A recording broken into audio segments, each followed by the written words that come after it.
Aye.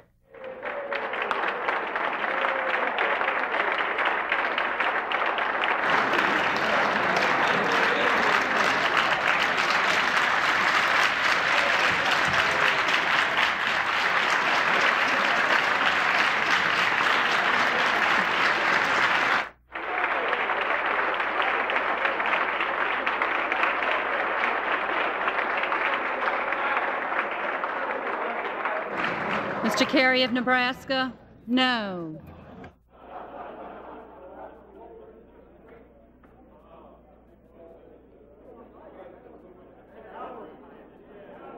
Mr. Daschle, aye. Mr. President, to say that the senior senator from Illinois, Senator Simon, has influenced us all is an understatement. Our address today is a recognition of his influence on all of us and our great admiration for him personally. I would like to announce that following the votes, many of us will participate in a tribute to Senator Simon. I invite all of our colleagues to join Senator Mosley Braun, Senator Mack, and many of us in that tribute. We won't do it now, we'll do it later. In the meantime, we'll all enjoy wearing these great bow ties.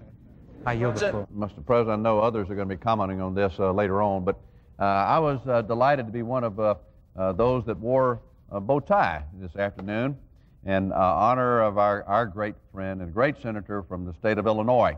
The bow tie has sort of become his symbol, but he also is just one of the finest senators, one of the finest men that we have serving in the United States Senate. I've enjoyed working with him over many years. I've served with him here in the Senate. I've been on committees with him. I've found him to be a senator that will stand for principle. And sometimes that means standing with members of the Senate on the other side of the aisle. He truly will be missed as he goes back to his beloved state of Illinois, and I'm sure will do many, many productive things in the future as he has in the past, as lieutenant governor of his state. He's a very thoughtful senator, and this was just a little bit of levity today as we all wore our bow ties in honor of Paul Simon. But it was a great symbol of affection that we have for a senator that we have enjoyed so much and that we will miss as he goes back to Illinois. Mr. President, I ask also that I be able to rise and extend my remarks with regard to the senator from Illinois. Without objection. Mr. President, there are a number of reasons we're grateful to see the end of the 104th Congress, but one reason I regret this ending is that it also marks the end of Paul Simon's distinguished career in Congress. I've had the privilege of working with Paul Simon in both the House and in the Senate. I have found him always to be an honest and decent man who loves his country very deeply. Perhaps what stands out about Paul Simon the most after his bow tie, and I must say we've all improved our looks and image substantially this afternoon by adopting his practice of wearing a bow tie. What, in addition to that, of course, is a strongly developed sense of moral leadership. His parents were both Lutheran missionaries. His father, I'm told, was an idealist, and his mother a pragmatist who handled all the family's expenses. From their combined influence, he grew into what he described as a pay-as-you-go Democrat. As a young man, Paul Simon didn't want to be in government. He wanted to keep an eye on it and write about it. In 1948, he bought the struggling Troy, Illinois Tribune, and at 19 became the nation's youngest newspaper editor-publisher. He eventually built that paper into a chain of 14 newspapers.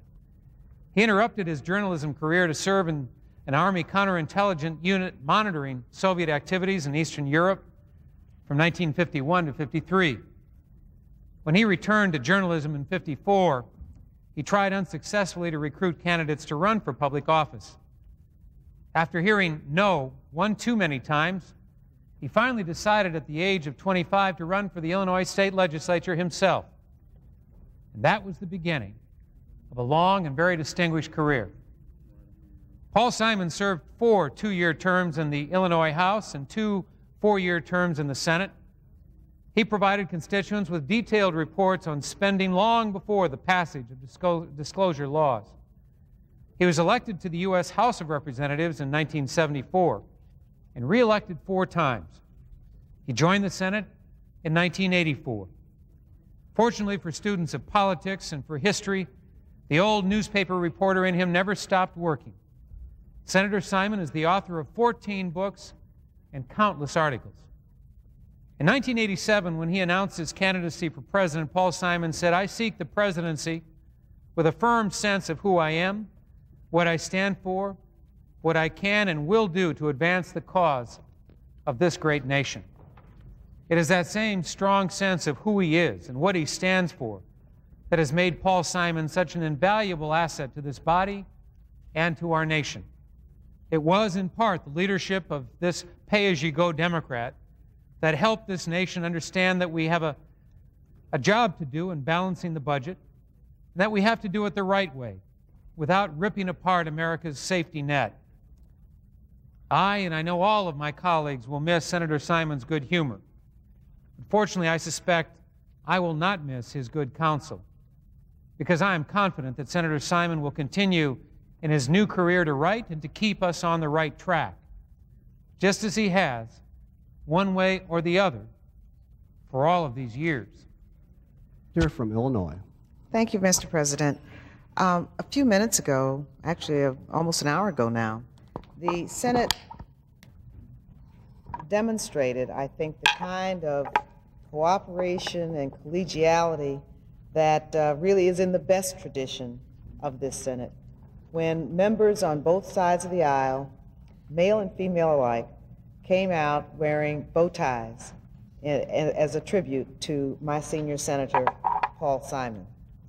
At the outset, I'd like to thank the people who made it possible. Senator Connie Mack of Florida, with whom I had conversations regarding the surprise to Paul Simon, and who made it possible also for members on the Republican side of the aisle to have the bow ties. To Senator David Pryor of Arkansas, who took the initiative to have the ties made, and I had to question him why it was that the girls didn't exactly get ties. We had to tie our own bows. But it was all right, because the bows were really quite lovely, and I know that many of us will probably keep these as part of our wardrobes permanently. But I couldn't help but think, when I saw so many members of this Senate come out on the floors in their bow ties or their bows, how very special this institution is in its tribute to a very special member. First, with regard to the institution, we very often call each other distinguished, my good friend, the honorable. But there's something about serving in an institution like this that brings us together and binds us together almost like a family, without regard to our political affiliation or even our philosophical orientation. Maybe because we spend so many hours together, or we work together and work such long hours together, a point that's often missed by the general public. But the fact is, because of our coming together in so many different endeavors, the members of this body all have a special regard and a special relationship one to the other.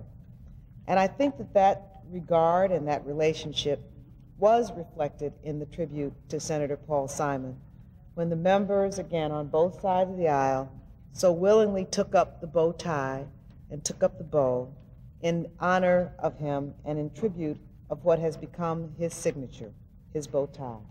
Senator Pryor is on the floor now, and I don't know where he had these made, but they certainly are gorgeous. Senator Pryor and Senator Mack and the other members, and I must say we had cooperation from just about everybody.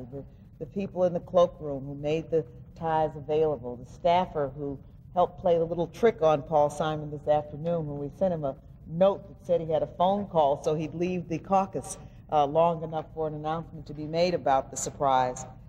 Everyone has cooperated to make this possible, and it was really a great honor to him and a great honor to his service to this institution, as well as our state of Illinois and our nation, that this tribute was such a moving one. Even though we were in the middle of votes, everyone made it a point to go up and to speak to Senator Simon and to wish him well.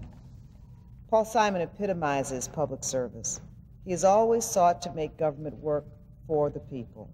He understands that democratic government is not separate and distinct from the people, but it is no more and no less than a mechanism for all of us to come together for our common good. In a democracy, government is all of us. And Paul Simon has spent a lifetime making government real, making government responsive, making government serve the public interest. He is a genuine public servant, and a public servant who has functioned consistent with his beliefs and his principles and his own ethic over the years, whether popular or unpopular, in the good times and the bad ones. One can always be certain that Paul Simon's values are never very far from his votes. He always has been known to care for the less fortunate, for those without a voice. His compassion for people has helped make him a conscience for this body and indeed for our nation. He has been a fighter on issues without regard to whether or not they made it on the polls or the pop charts. In fact, he started working for education, for example, before it was as high up in the polling as it is today. Education was a passion for Paul Simon because he believes that it's an integral part of opportunity and preserving the American dream. And so he fought for educational opportunity, and he has fought to make certain that that opportunity was extended to all Americans, everywhere. Handicapped Americans, minority Americans, Americans in the suburbs and the cities, wherever in this country, Paul Simon's concern as a small d Democrat for the people of this country has been unwavering. It is that same concern that drove him to be the chief architect and the chief sponsor of the Balanced Budget Constitutional Amendment.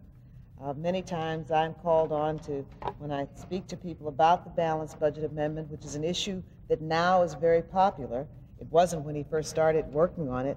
I remind people that it was a Democrat, Paul Simon, who championed the Balanced Budget Amendment before it was popular. He did so because he knows and he believes that we have a duty in our generation to leave our children more than a legacy of debt. And so it is essential, again, if we are going to hold on to that American dream, that we have to be responsive to the people, but we have an obligation also to be prudent and not to be profligate in our spending. I heard a story the other day that I think really describes Paul Simon, and I will expand my remarks in the record. But I heard a story the other day that I think is just so typical or so appropriate with regard to describing Paul Simon. And that is the woman who said to me, she said she always liked people who liked children and people who liked trees, because those were people who cared about what came after they were gone. And if you think about it, caring about children and caring about trees and caring about the future of America is exactly what has distinguished Paul Simon's service in this Senate and in his public life through the years in the state of Illinois. He leaves some awfully big shoes to fill. He likes to point out that he could do what no one else can do, and that is make me the senior senator from Illinois.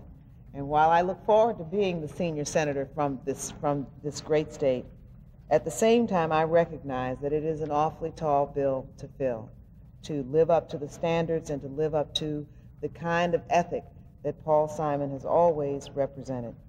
He's been a public servant of the first order. He started having town meetings in our state, and quite frankly, he's got a number. He's had a couple of thousand of them. It's going to take me a little while to catch up with the number of town hall meetings that Paul Simon's had in the state. He also had town hall meetings here. And in fact, when I came to the Senate and joined him with the every Thursday morning town hall meetings in which we speak to the people who drop by on the issues, this was an innovation by Paul Simon that frankly was absolutely consistent with his reaching out, with his spreading the gospel of democracy to the people who came to visit their capital. And so, in closing, Mr. President, I have, again, expanded remarks, but I would like to say in closing that it is altogether appropriate that Paul Simon come from and represent the state of Illinois. Our state has been long known as the land of Lincoln, and we're very proud of that. Illinois' greatest citizen made a monumental contribution to our country in very difficult times. But I think that it is absolutely consistent with his legacy that our state has been served by a giant in the nature and of the name of Paul Simon. He follows in the best Illinois tradition, someone who is committed to keeping the United States of America the greatest country in the world, someone who's devoted the full measure of his talent and his energy to his state and to his country. And so it is with great love and affection that I wish him well in his retirement, as I am sure that my colleagues do, as they demonstrated on this floor this afternoon. And I thank the chair, and I yield the floor. Mr. President. The senator from Arkansas is recognized. Mr. President, I want to thank my distinguished colleague from Illinois, Senator Carol Moseley Braun, for the eloquent statement she has made about our departing colleague, the Honorable Paul Simon, the senior senator from her state. And I also want to thank, Mr. President, I want to thank our distinguished colleague, the junior senator from Illinois, for the role that she has played in making this so-called bow tie day in honor of Paul Simon not only a reality, but I think certainly, Mr. President, a success. I must say, I've been asked several times during the course of the afternoon, because I think I've gotten a little bit too much attention or credit for this, but I should not get any. But I was sitting at an airport some months ago visiting with my friend and colleague from the state of Florida, Senator Connie Mack. And I don't know exactly how we started talking about Paul Simon of Illinois, but something came up, and Connie Mack said to me, said, you know, we ought to do something to honor Paul Simon. What a grand person. What a distinguished American. What an opportunity we have had to serve with this man, Paul Simon. And we started thinking out loud, sitting in the airport waiting for the plane, and the plane didn't come and it didn't come, and so we had idea after idea, and finally Connie Mack says, you know what we ought to do? We all ought to, before Paul Simon leaves the Senate, we ought to wear a bow tie in his honor, because it is such a symbol of this great man. So I said, Connie Mack, you have come upon a great idea. I raced to the telephone and called my friend in Little Rock, Mr. Bill Humble, and I says, Bill, can your tie plant make us up 100 bow ties? He said, we'll be glad to. And so with that, and then with the help, the wonderful help of Senator Carol Moseley Braun, who helped arrange the dispersing of the ties today and keeping this a secret, even almost from all of the Paul Simon staff and almost Mrs. Simon, Jean Simon. I did notice that she was here today to see the thunderous applause, the thunderous ovation that her husband, Paul Simon, received by his colleagues. I would say about 95% of those colleagues wearing a bow tie to pay tribute to our colleague. So it's been a nice day. It was a nice way to express our affection and our respect for Paul Simon of Illinois. I've always admired him. I've admired him from afar when he was a member of the House of Representatives, when he was doing so much in the issue with children's issues, when he was championing the cause of education in our society, when he was concerned about the breakdown of the family unit, which he was talking to us, as Senator Moynihan was talking to us decades ago about this breakdown, and the perseverance with which he approached each and every issue that he undertook. And I am so grateful that I've had the privilege of not only sitting alongside this man, but also literally sitting behind Senator Paul Simon's desk for these number of years. Well, Mr. President, it is time for those of us who are departing, like my colleague and wonderful friend from Wyoming, Senator Simpson, who I came to the Senate with in 1979. It is time now, speaking of desks, for us to clean out our desks and take those humble belongings that we have in these desks and home with us or wherever we might go, and to inscribe our name as an occupant of the desk. Many in our country might not know the history of these beautiful Senate desks in the Senate chamber, but I hope all Americans will know that each senator who occupies a particular desk will have his or her name inscribed in that desk for posterity and for all future generations to know.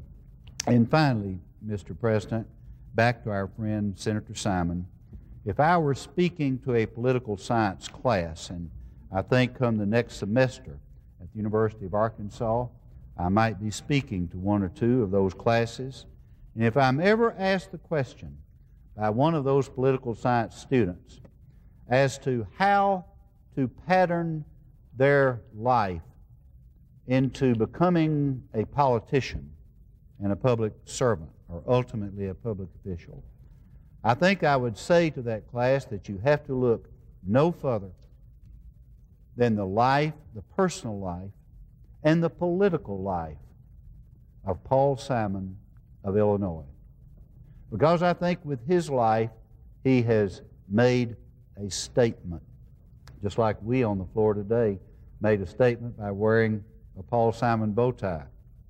Paul Simon has made a statement for the last 3 decades that I think will be an inspiration to all who believe in this system of government and to all who believe that we can make this system of government better. A lot of people have so-called lost faith with our system of government, with politicians and with Washington and what have you. But I think, and I would say this, and I'm proud that my colleague from Illinois is here, my colleague from Wyoming, and our new colleague from Tennessee, and the distinguished occupant of the chair from Idaho. I would just say that I think that Paul Simon, perhaps as much as any senator that I've ever had the privilege of serving with, has humanized government. He has humanized politics, and he has humanized politicians. And I think he has done it with grace, he has done it with vision, and he has done it, I think, with joy, because that joy exudes from Paul Simon. The happiness of his profession, the happiness of his work, I think will live long after Paul Simon has left these chambers of the United States Senate. So, Mr. President, with that, we say thank you, Paul Simon. Thank you for being our friend. Thank you for being truly a great United States Senator and a great member of this body and a great friend of us all. Mr. President, I yield the floor. Mr. President, The senator from Wyoming is recognized. President, I too would join in brief remarks about my friend Paul Simon and thank the senator, soon-to-be senior senator from Illinois. And my time as senior senator was so fleeting that it is hardly able to recall it, because I served as the junior senator to Malcolm Wallop, my dear friend from Wyoming. So you enjoy the term, indeed, to my colleague from Illinois, and do it well. And to my friend Senator Pryor, who came here with me, and he and his wife Barbara have become very dear and special friends of ours. He's the most genial, generous, kind man and a friend to his friends. If they rally to him in time of need, it would only be because of his life and her life have done just exactly that with all around them. And with regard to Paul Simon, you have to understand that I met Paul when we were state legislators together in 1971. There was a conference on outstanding state legislators, and here were Paul Simon and myself, he of the Illinois legislature, me of the Wyoming legislature, honored. They had 2 from each state, and I was one, and Paul was one. And the first day I met him, I had a bow tie on, because Paul and I at least know how to tie our own bow ties. There are people in here today who have no concept of how to tie a bow tie. In fact, some of them have difficulty with even a mechanical tie. It is my experience seeing it today. But we've laughed about that over the years, but we are not in any way doing anything but paying tribute to this man who is, all the accolades we've heard, they're all true. Honest, direct, thoughtful, steady. I know. I served with him. He served on my committee, on subcommittee on immigration, refugee policy. Always attentive, always asking, always querulous and inquiring and saying, well, why is this? What's the purpose of this? And so, indeed, he and Jean, we wish them Godspeed. We will see more of them as we go on to snatch more of our own lives for ourselves rather than in this place, and leave those tasks to our brothers and sisters, and knowing what is required of them, and both of us ready to move on to other things. But I couldn't have had a finer colleague, whether it was working on the issues of fraudulent marriage. Paul handled that while I was chairman. Balanced budget. We all know the things he does. We all know who he is, and that's why we did this tribute today. There's no one else going to have a tribute like that in the U.S. Senate. How we would honor one of our colleagues in any way as we did today, and to see the look on his face and the delight and that smile was very special. And he knew that, and we knew that. I thought how appropriate to honor him in that way. None of us will ever receive such a wonderful accolade in whimsy and humor and good spirit. And I commend all those who brought that to pass. Mr. President, as we here in the Senate complete our work in the waning days of the 104th Congress, I would like to take just a few minutes now to note the retirement of Senator Paul Simon, one of the finest public servants it has been my privilege to know. Although Senator Simon is leaving us at the conclusion of only his second term, his accomplishments and his work here in the Senate are representative of those who have served far more years. Anyone who knew Paul Simon as a young man must have known that this was someone who was going somewhere, who was going to go beyond the norm, someone who was going to succeed despite his modest beginnings. Consider, for example, that at the tender age of 19, an age when few young men possess the maturity and the passion necessary for such an undertaking, Senator Simon began his career when he bought the Troy Tribune in Troy, Illinois, thus becoming the youngest editor, publisher in the nation. And there he made a name for himself by leading a crusade against local crime figures and machine politicians, eventually expanding his business to a chain of 14 weeklies. Senator Simon's dedication to the principles of free speech and political reform were solidified as a result of his first-hand experiences. Following his service in the United States Army Counterintelligence Corps, which included an assignment along the Iron Curtain during the height of the Cold War, the young senator-to-be returned to the United States and entered legislative politics by winning election to the Illinois House of Representatives in 1954. Madam President, as a clear signal of the political reformer he intended to be, Representative Paul Simon was one of the first legislators to publicly release his personal financial data, a practice that he has observed ever since. Every 8 years in the House, Paul Simon moved to the Illinois, after 8 years in the House, Paul Simon moved to the Illinois Senate, where he again served with distinction. In addition to gaining invaluable experience in the state legislature, Senator Simon's illustrious career also includes service as his state's lieutenant governor. As a teacher at both Sangamon State University in Springfield and the John F. Kennedy Institute of Politics at Harvard University, and as a federal congressman in the United States House of Representatives. I believe, though, that the public life of Paul Simon will best be remembered for the passion and the integrity that he brought to his work here in the Senate. Let us not forget that it was our colleague from Illinois who was the Senate's lead sponsor of the direct student loan program, which President Clinton has cited as one of the major legislative achievements of his presidency. Let us not forget that it was Paul Simon who led the way and won passage of the National Literacy Act, a bill that created national and state literacy centers to improve the education of adults.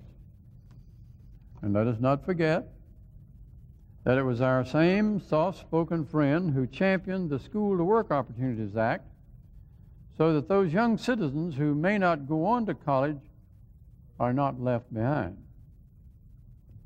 And let us not forget that it was the former newspaperman for whom the First Amendment has always had special meaning, who was willing to take on the broadcast networks and lead the fight to curb television violence. Despite these numerous accomplishments, I personally will remember with eternal respect and admiration the degree of passion and intellectual intensity that Senator Simon brought to our several debates over the balanced budget constitutional amendment. Since entering this body in January of 1985, no one has been more outspoken on the need for a constitutional amendment requiring a balanced federal budget than has my friend Paul Simon. And of course, no one has opposed it with more intensity than I have opposed it. But that doesn't gainsay the fact that he was a very worthy protagonist and supporter of that amendment. Now, Paul, not Paul Simon, but the Apostle Paul, in his epistle to the Philippians, said, and I read from chapter 4, verse 8, "Finally, brethren, whatsoever things are true, whatsoever things are honest, whatsoever things are just, whatsoever things are pure, whatsoever things are lovely, whatsoever things are of good report, if there be any virtue and if there be any praise, think on these things."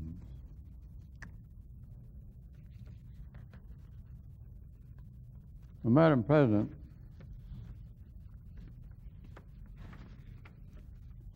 as I look at that bit of Scripture which has been given to us by the Apostle Paul, I think of its application to the life of Paul Simon. Paul Simon. Paul the Apostle said, "Whatsoever things are true, whatsoever things are honest, whatsoever things are just." I think these typify the life and actions of Paul Simon. He is true, he is honest. I cannot even imagine Paul Simon ever doing a dishonest thing or ever having spoken an untrue word or ever having acted other than in a just and upright manner. So the Apostle Paul may very well have been speaking of Paul Simon and others like him. So throughout it all, Madam President, without the hours upon hours that we spent in this chamber debating the balanced budget amendment and other issues, I never once saw Paul Simon exhibit any rancor. Never once did he waver in his commitment to his cause. And I can say truthfully that in all of my 44 years in the Congress of the United States, I've never faced a more affable, a more sincere opponent than I have faced in the likes of the senior senator from Illinois.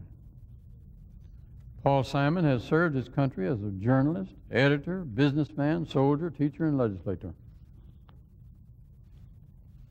And in each of these endeavors, he has always undertaken his work skillfully, fairly, and with a degree of integrity and honesty that has been an inspiration to us all.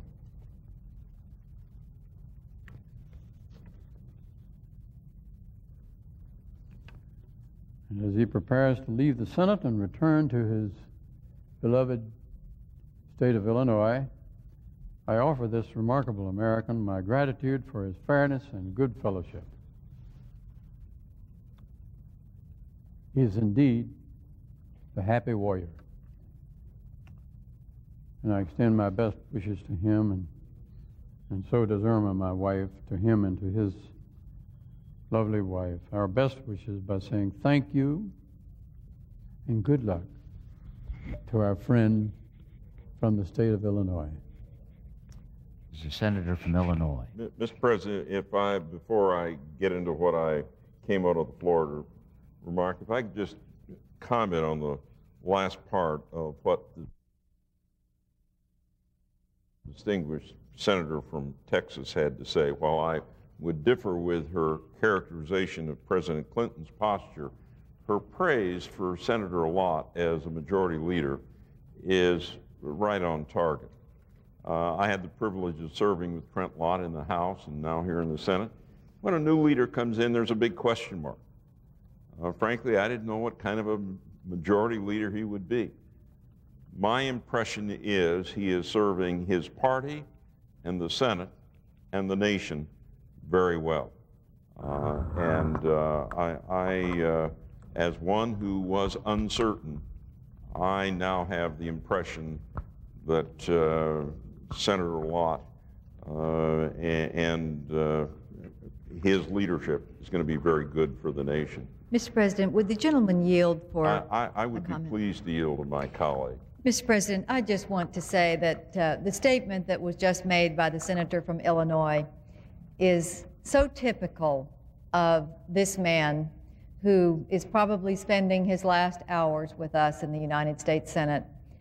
And his voice of reason, his absolute integrity, and his willingness to say what he thinks about a member of the other party, regardless of what it is, always said in a civil way, and in this case, I think very much on target. And I just want to say that his distinguished voice will be much missed in the next convening of our United States Senate. Thank you, Mr. President, and I yield the floor. I just want to cite in passing to my friend from Illinois how much his presence will be missed in this body and what an extraordinary contribution that the senior senator from Illinois has made.